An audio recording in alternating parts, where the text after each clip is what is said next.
Okay, so I want you to imagine a scenario with me for a second. You can close your eyes. Well, maybe don't close them if you're driving. Right, right. Safety first. But just picture this. You're walking down a street. It's more of an alleyway, actually. A little bit dark, kind of gritty. You're just minding your own business. Think about what you're going to have for dinner. Mm-hmm. And you stop. You freeze. Because about 30 feet ahead of you, blocking the entire path, there's a dog. And we should probably clarify what kind of dog we're talking about here. Oh, yeah, good point. This is not, a happy golden retriever named Buddy who just wants his gears scratched. No, I'm picturing something a little rougher. Exactly. This is a stray. It's got mange. You can see its ribs. Maybe one ear is torn. Mm-hmm. And it is looking at you. I mean, really looking at you like you're a walking T-bone steak. Okay, got it. The vibe is tense. Very tense. It locks eyes, lets out this low growl, and then it starts moving towards you. So be honest. What's your first instinct? Panic. My first instinct is to not be there anymore. Flight or fight, and I am choosing flight. Right. Most people would. Yeah. But let's say, for the sake of the argument, you decide to stand your ground, you puff up your chest, you try to find that deep, commanding voice, and you shout, "Shoo! Yeah. Go away, get out of here." A bold move. I'm not sure it would be my move, but it's a move. Okay, so here's the question that this whole deep dive hinges on. Does the dog leave? I mean, it depends, right? It depends on the dog. Some might get spooked. Others might see that as a challenge. See, that's what I thought, too. It's what any logical person would assume. It depends on the dog's mood, how loud you are, how big you look. But we are digging into a text today that says we are both completely wrong. Oh. It argues that whether that dog runs away or, decides your leg looks like a chew toy has absolutely nothing to do with the dog. Okay, I'm intrigued. What does it depend on then? It depends entirely on what you are holding in your hand. Ah, okay. I think I'm starting to see where this is going. Right. So imagine the same scene. You're screaming, "Go away!" at the top of your lungs. But this time in your right hand, you're holding a big, juicy, medium-rare steak. Dripping a little bit. Yes, dripping. Or maybe it's a whole loaf of fresh, warm bread.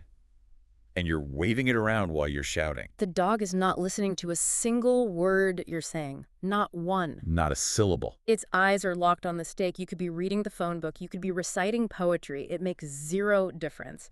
As long as you're holding the bait, that dog is engaged. That's it. And that, my friend, is the kind of terrifying hook for today's deep dive. We're looking at a classic lecture on spiritual psychology, and the central thesis is this. That hungry dog, that's temptation. It's distraction. It's, the adversary, negative energy, whatever framework you want to use. And the person yelling shoo. That's us. That's our willpower. And the steak. The steak is what's inside our hearts. Wow. That is a powerful way to frame it. Because we tend to think of distraction as something that happens to us, It's external. Oh, my phone buzzed. Oh, this random thought just popped into my head. Yeah, we treat it like a mosquito, something that's attacking us from the outside. But this analogy suggests something much more complicit. It suggests we're the ones holding the invitation. We're holding the meat. We're holding the meat. And until we are willing to drop it, no amount of shouting is ever going to work. So welcome to the deep dive. Today, we are stripping away some of the poetry, and we are looking at a manual on what I'm calling the physics of the heart. We're exploring a source text that treats the human heart not like a Valentine's Day card, but like a fortress that is under a constant siege. A fortress. I like that. And we're going to try to figure out why we lose focus, why we feel so scattered all the time, and how the inputs, what we see and hear directly and almost mathematically dictate the outputs of who we become. And just to lay the groundwork here, because I know the source material comes from a very specific tradition, we're going to keep this completely in English. No jargon, no foreign terms. Right. We want to get at the universal mechanics of this. This is about the architecture of the human self, regardless of background. Yeah, I don't want to get bogged down in linguistics. I just want to know why I can't focus on my work for more than 10 minutes without checking my email. A noble goal. A very relatable goal. So let's dive into the first big concept. The source uses this really brilliant physics analogy to explain why good advice doesn't stick. You know that feeling, you read a great book or you listen to something profound and you think, yes, that's it, my life has changed. And then by Wednesday, you've forgotten all about it. It's completely gone. It's like my brain is made of Teflon. Why does that happen? Well, the source says it's basically a problem of fluid dynamics, specifically oil and water. This is what it calls the physics of displacement. Mm. And to get this, you have to visualize the heart as a container. Let's just say it's a cup. Okay, I have a cup in my mind. A coffee mug. Perfect. Okay. Now imagine that mug is filled right up to the absolute brim with water. Not halfway, but full. And in this analogy, the water represents all the noise of the world. The daily stuff. The daily stuff, your desires, what you want for lunch, the argument you had yesterday, the latest news headline, celebrity gossip, your shopping list, work stress. Really stress. That stuff. The chaos. Okay, my cup is full of chaos water. Got it. Now you decide you want to be better. You try to pour oil into that cup. And the oil, in this case, represents wisdom, deep thought, mindfulness, connection with the divine. The good stuff. The good stuff. So what happens just physically when you pour oil into a cup that's already full of water? Well, oil is less dense, so it floats. It's just going to sit right on the surface. Exactly. It floats. It sits on top. And because the cup is already full, most of that oil is just going to spill over the sides and make a mess on the counter. It never actually gets in the cup. It never penetrates. It never sinks. And the source has this very specific idea about the bottom of the cup, right? The core. Yes, it talks about the inner kernel, the deepest point. Right. And the argument is that for wisdom to actually change you, to transform your character, it has to get to that core. It has to settle at the bottom. But if your heart is constantly filled with the water of distraction and desire, the oil of wisdom is physically displaced. It's blocked. It stays on the fringes. That's the phrase that really stuck with me. On the fringes. Mm-hmm. It explains so perfectly why I can, memorize a profound quote. I can say it, I can post it online, I can sound-wise, but I don't feel it. It's all surface level. Because there's literally no room for it to sink in. It's a displacement issue. It's basic physics. Yeah. You cannot put two things in the same space at the same time. If the space is occupied by the water, the oil is, well, it's homeless. Okay, but that begs a huge question. How did my cup get so full of water in the first place? I don't remember filling it. Did I just leave it out in the rain? Oh, we filled it. Or more accurately, we left the tap running and walked away. Yeah. And this brings us to the next concept, which is the portals of the heart. Portals. I like it. Sounds very science fiction. It's actually much more biological. The source identifies the primary entry points, the main ways the water gets in, and they are the senses, primarily the eyes and the ears. The inputs. Exactly. The source describes the average person's heart as being open to the sea. Imagine you build a beautiful house right on the beach, facing the ocean, but for some reason you don't install any doors or windows, you just have these big open frames. That sounds like a terrible idea. An absolute disaster. It is. The waves crash right into your living room, the sand blows in and covers the furniture, seaweed, driftwood, crabs, whatever's in the ocean just washes right in. You'd be cleaning all day and never get anywhere. And the source argues that this is how most of us live our lives.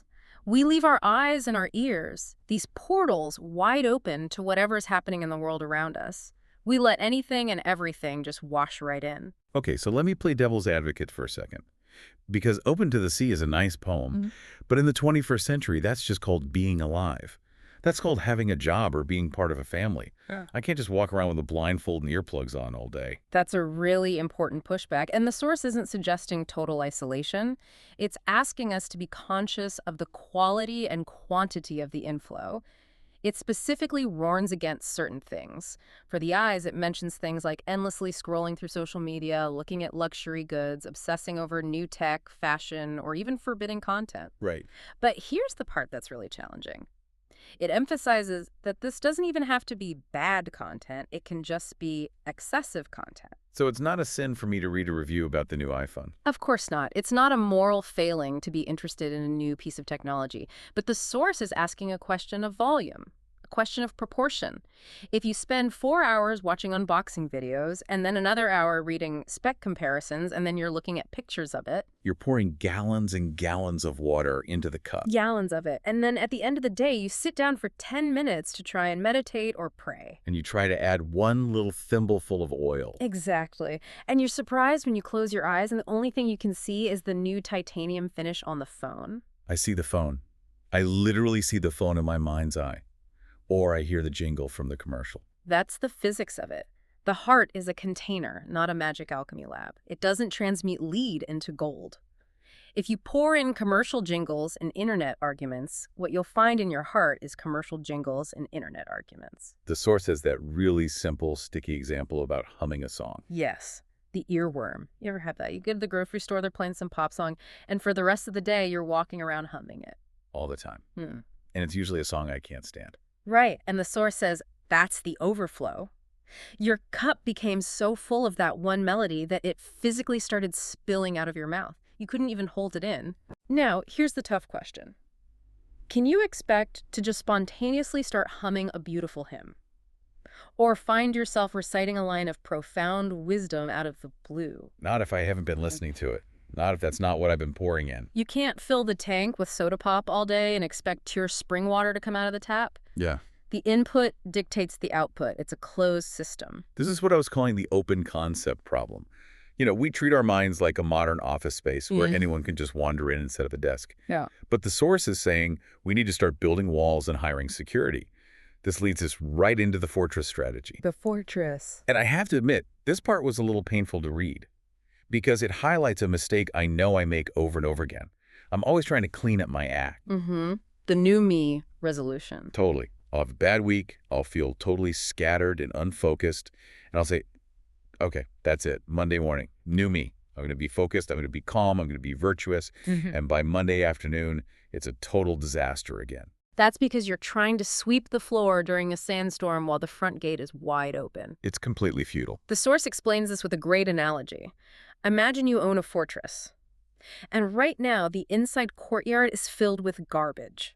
Just rubbish everywhere. Old tires, broken bottles, food wrappers, you name it. A total mess. But you have a vision. You want to turn it into a beautiful garden. You want to plant jasmine and roses and have a little fountain. Sounds nice. So you grab a shovel and a wheelbarrow and you start hauling the trash out. You're working hard, you're sweating, but you've made a critical error. You haven't fixed the main gate. It's just hanging there, off its hinges, wide open. So as I'm shoveling the trash out, the wind is blowing more trash right back in. Or worse, people walking by see your fortress and think, hey, look, a public dump. I'll just throw my garbage in there. So I'm working my tail off, but I'm actually making zero progress. I might even be losing ground. You're losing ground. The fortress logic insists on a strict order of operations. Step 1, fix the doors. Step 2, postcards. Only then, step 3, clean the inside. Okay, let's break that down. Fixing the doors. What does that mean in practical, everyday terms? It means sensor gating. It means consciously controlling the eyes and the ears. You have to physically stop the inflow of the water. So this is like deleting an app off my phone. It could be. It could be putting a website blocker on your browser. It could be making a conscious choice not to turn on the TV when you get home. It means deliberately closing a gate that you usually leave open. And posting guards. What are the guards? The guards are for your thoughts. It's about intercepting an idea before it takes root. The source makes a distinction between a thought that just flies by like a bird overhead and a thought that lands, builds a nest, and starts laying eggs. Huh. I like that. The guards stand at the gate and they check IDs. Are you a productive thought? Are you a kind thought? No. Okay, you can't come in. That seems incredibly difficult. I mean, thoughts just... They just happen, don't they? They do. But the source suggests you can catch them at the perimeter. You don't have to let them get into the courtyard and set up a campsite. And only after the doors are secure and the guards are on duty does it make any sense to start the big cleanup inside. Because then, when you finally shovel all the trash out, it stays out. It stays out. And you finally have clear ground to plant the roses.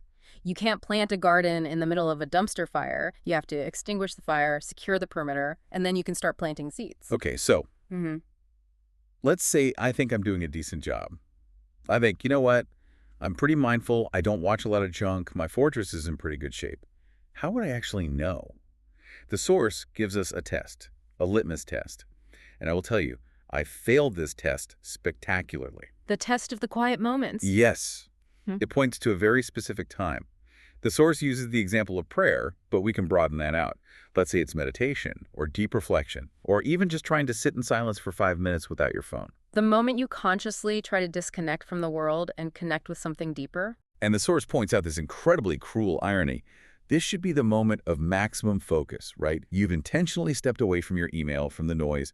You are standing in silence. This should be the peak of your clarity for the whole day. But for most of us, it's the hour of chaos. It is the absolute, hands-down peak of distraction. It's bizarre. I can focus on a complex spreadsheet for work for 2 hours straight, I can get lost in a movie for 3 hours, but you give me 5 minutes of silence to reflect on my own soul, and suddenly I'm wondering if I remembered to buy milk.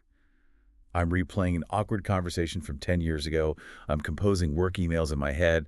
I'm planning my vacation for next year. My mind is everywhere but here. And the source says this is not a random bug in the system. This is a feature. This is strategic. This is the adversary, the devil, the ego, your own negative self-talk, waiting for that specific moment to launch an all-out attack. But why then? Why not bother me when I'm mindlessly scrolling on my phone? Because when you're mindlessly scrolling, you're already doing his job for him. You're filling the cup with water, you're distracted, you're numb. He doesn't need to attack. You're already neutralized. You're a non-threat. Ouch. Okay. But the second you try to pour in the oil, the moment you try to connect with your deeper self or with the divine, that is a threat to his kingdom.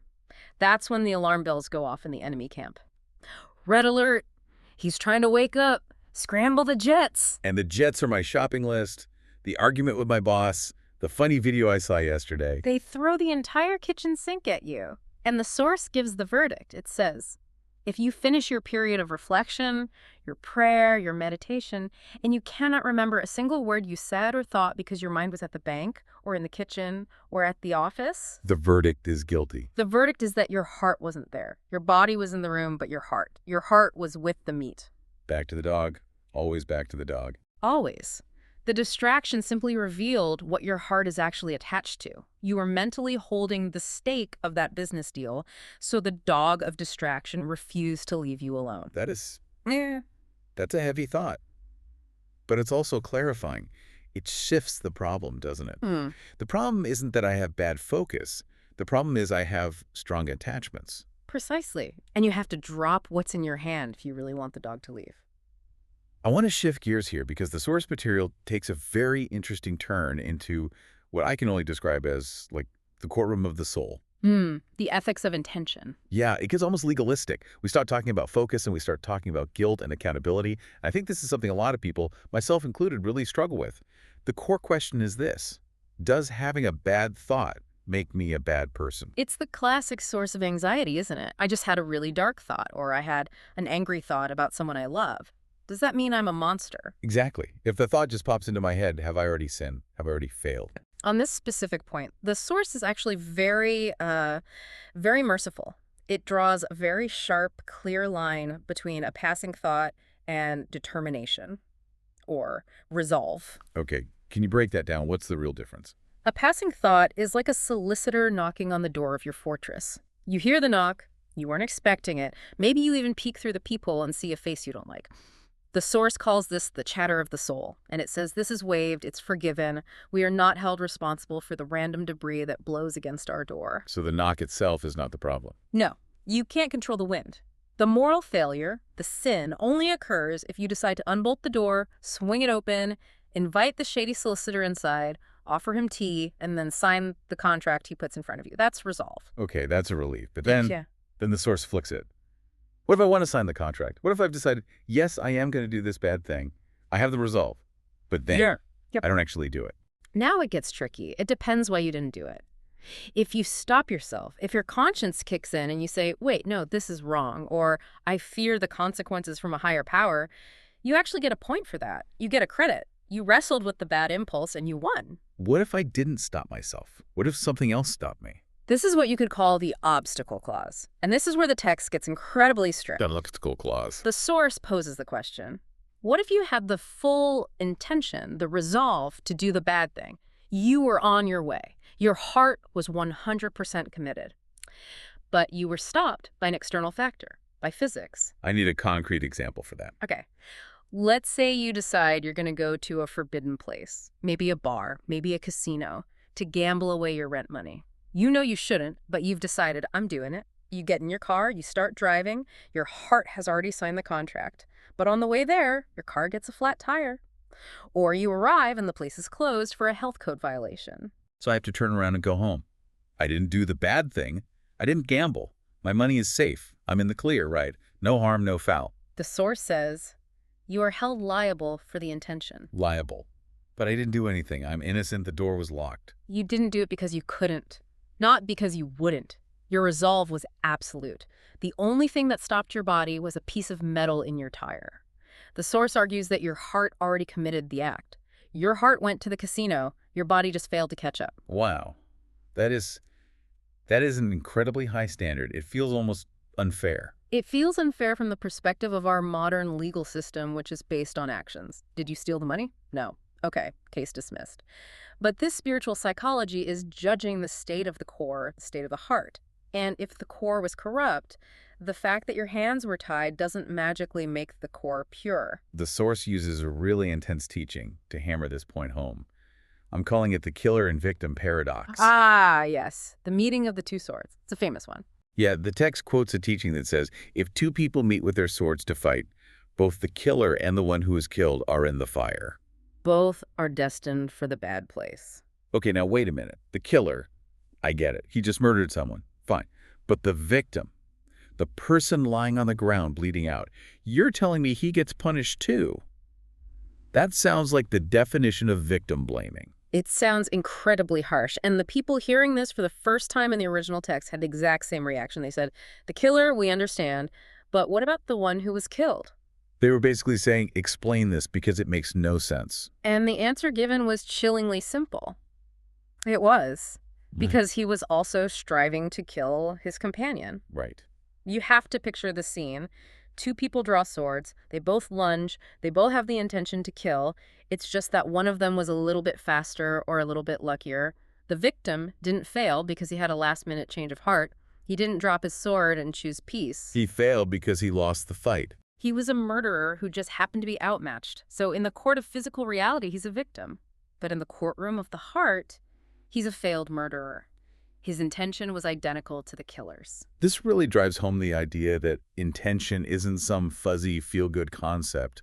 In this framework, it's the actual engine of reality. It is the reality. The physical world is just the shadow it casts. And if that wasn't mind-bending enough, the source provides a legal case study that is even wilder. This is the one I call the case of the accidental adultery. The wife versus stranger scenario. Yes, this is a fascinating exploration of how intention can completely override physical fact. So walk us through it. Let's start with scenario A. Okay, scenario A. A man is in his own home, in his own bed. He wakes up in the middle of the night. It's dark. He sees a person in bed with him. He assumes, as anyone would, that it is his spouse. And he interacts with them in a way that is appropriate for a married couple. Okay, seems normal enough. But, plot twist. Due to some terrible mix-up or confusion in the darkness, it turns out it was not his spouse. It was a stranger, someone who had no right to be there. Whoa, okay. So factually, physically, he has committed an act of adultery. He has been intimate with someone who is not his wife. That is the physical fact, yes. But the source poses the question, is he a sinner? Is he morally culpable? I mean, the act was committed. The source says, no sin is recorded against him. How can that be? Because his intention was lawful and pure. He believed he was with his spouse. The contract of his heart was signed with his wife. The error was a factual one, a mistake in the data, not a corruption of the will. He may have to deal with earthly consequences, but in the spiritual court, he's innocent. Okay, I can follow that logic. Intent is what matters. So now, scenario B. Scenario B. A man is in his bed, and he sees his actual spouse lying next to him. But for some perverse or confused reason, he thinks it's a stranger. He looks at his own wife and thinks, aha, an opportunity to cheat. I'm going to commit adultery with this person. And with that intention, he interacts with her. But it turns out it was his wife the whole time. So physically, he did absolutely nothing wrong. He was intimate with his own lawful wife.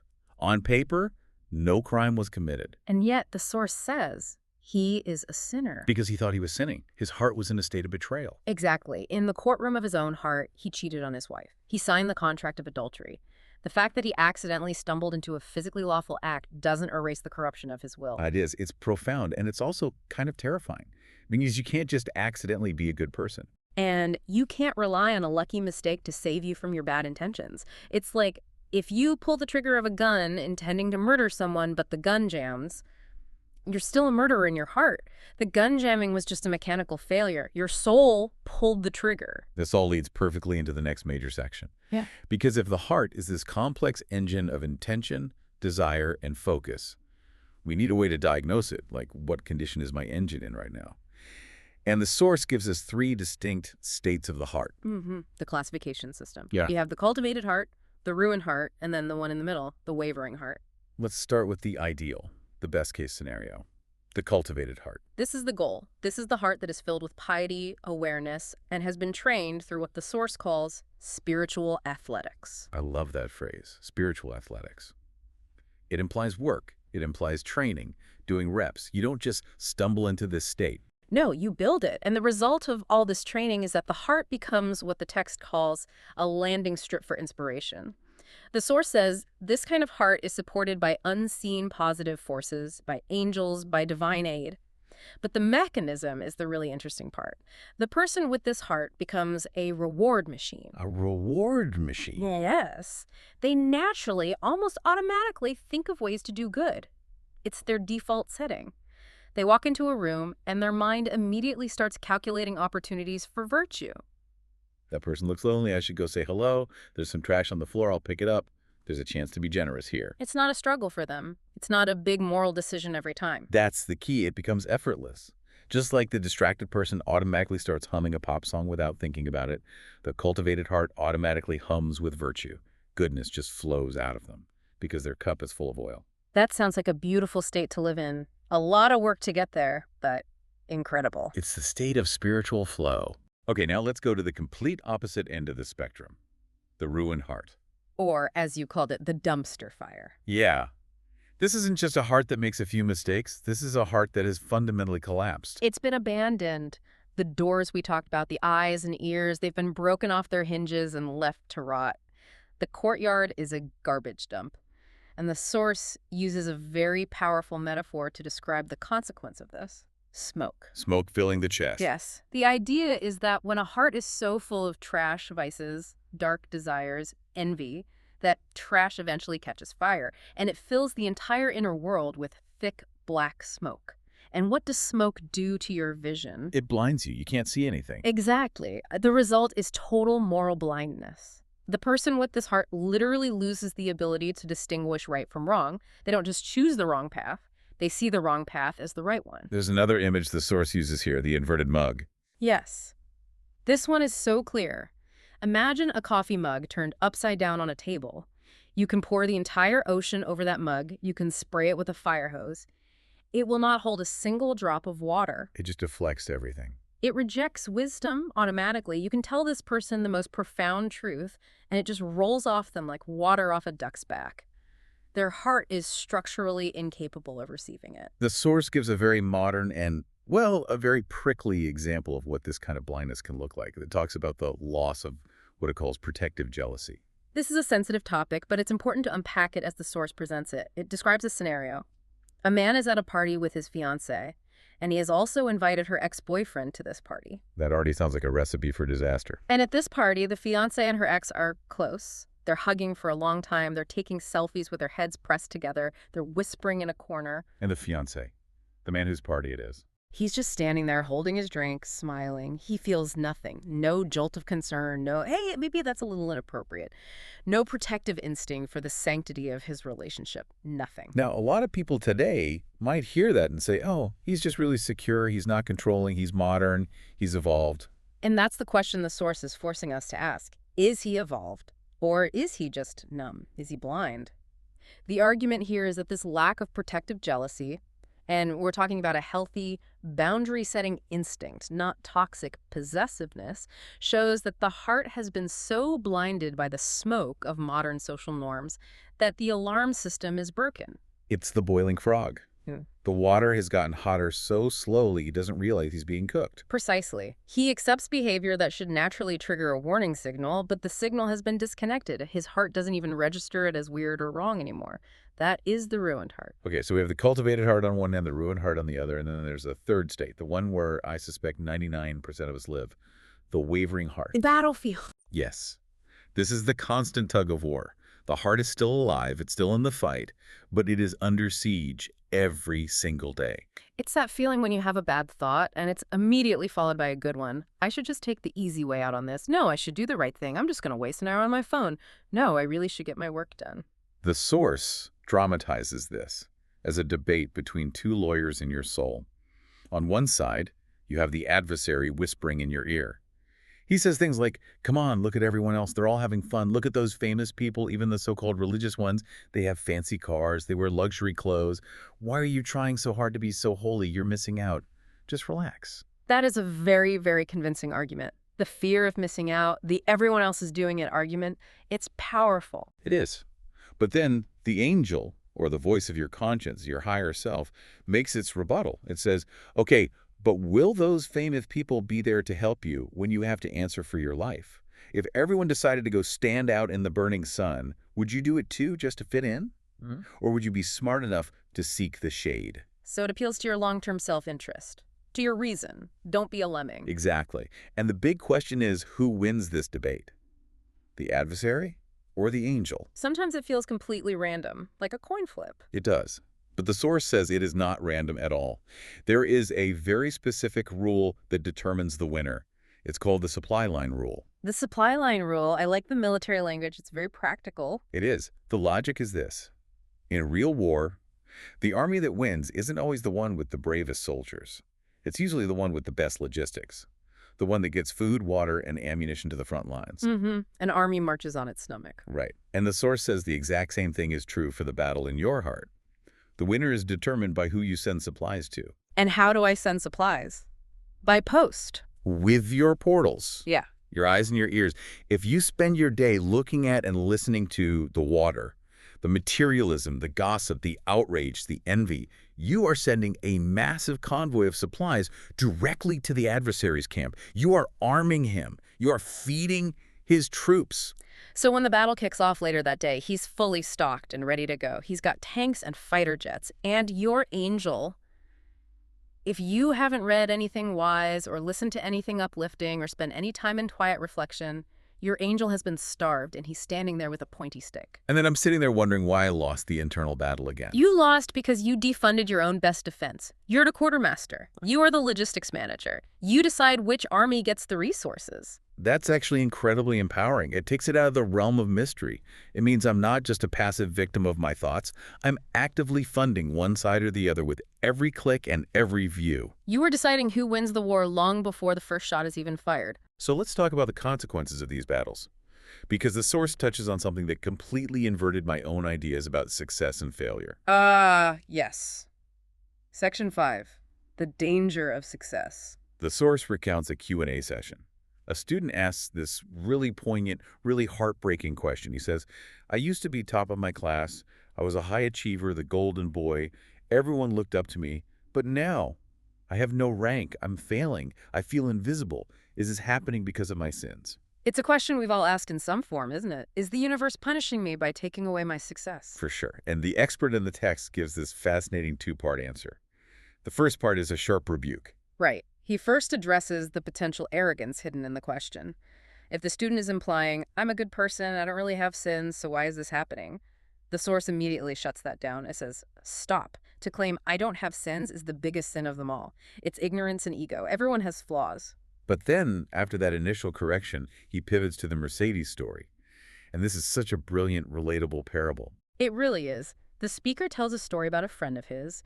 This friend is a good person, religious, and also very wealthy. And he just bought himself a brand new Mercedes-Benz, a top-of-the-line luxury car, leather interior, smooth ride, the whole package. He's feeling pretty good about himself. He's arrived. He's driving the symbol of success. He's happy, he's grateful, until one day he gets a ride in a friend's car. And this friend has something even more exclusive, an even more expensive ultra-luxury car, a Rolls-Royce, maybe a Bentley, something on a whole other level. A next tier up. And the man with the brand new Mercedes says, when I rode in his car and then I got back into my own, my Mercedes felt like a cart. A cart? Like a wooden wagon pulled by a donkey. Exactly. He said he felt poor, he felt embarrassed by his own luxury car. The joy he had just felt completely evaporated. It turned to ash in his mouth. That is so absurd. But at the same time, I completely understand that feeling. Oh, we all do. Comparison is the thief of joy, as they say. But the source argues it's something more dangerous than that. Success and luxury can introduce a poison into the heart. They introduce pride, or, in this case, a miserable, bottomless pit of ingratitude. So bringing that back to the student who lost his top rank. The source offers a radical, counterintuitive possibility. Maybe you failed the exam, or maybe you didn't get that big promotion because the divine is actually protecting you. Protecting me by making me fail. That is a tough pill to swallow. Is it, though? Let's follow the protection logic. If you had succeeded, if you had gotten the top rank, who might you have become? Maybe you would have become arrogant. Maybe you would have started to look down on the other students. Maybe you would have become the guy in the Mercedes, totally miserable because someone else has a private jet. So the apparent punishment is actually a rescue mission for my character. Exactly. It's like a loving parent who denies their child a third piece of cake.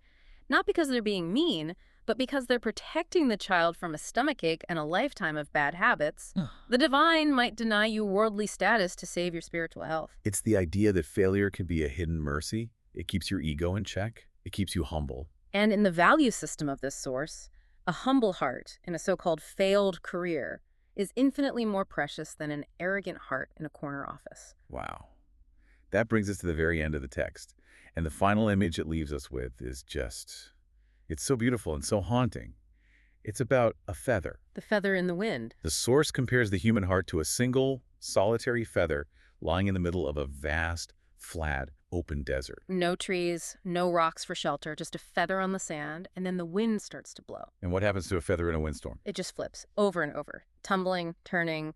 1 second it's facing up, the next it's facing down. It's in a state of constant chaotic motion. And the source points out that in its original language, the very word for heart is derived from a root that means to turn or to flip. The heart is named for its volatility. It is, by its very nature, the flip-flopper. So we shouldn't be so shocked when our moods and intentions change from 1 minute to the next, when we feel pious and focused 1 moment and then totally distracted and worldly the next. That is its default state. It's a feather. And this is why the text concludes not with a 5-step plan or another strategy, but with a play, with a prayer. Oh, turner of hearts, make our hearts firm. It's an admission of weakness. It's the feather looking up at the sky and saying, I can't hold myself down. The wind is too strong. I need an anchor. I need something to hold me in place. We need help to stabilize the feather. We have to do our part, secure the fortress, watch the supply lines for sure. But in the end, we have to acknowledge our own fragility. And that humility, that admission of, I can't do this alone, is paradoxically the strongest position you can be in. So let's bring this all home. What does this mean for you, the listener, sitting in your car or walking your dog right now? I think it means we have to take a very honest look at our own hands. The hands that are holding the meat. Yes. We have to ask ourselves, really ask, what am I holding on to that keeps the dog of distraction chasing me down the alleyway of my life? Is it my obsession with what other people think? Is it my addiction to the news cycle? Is it my relentless desire for more stuff? And at the same time, we have to look at our doors, the gates of the fortress. Exactly.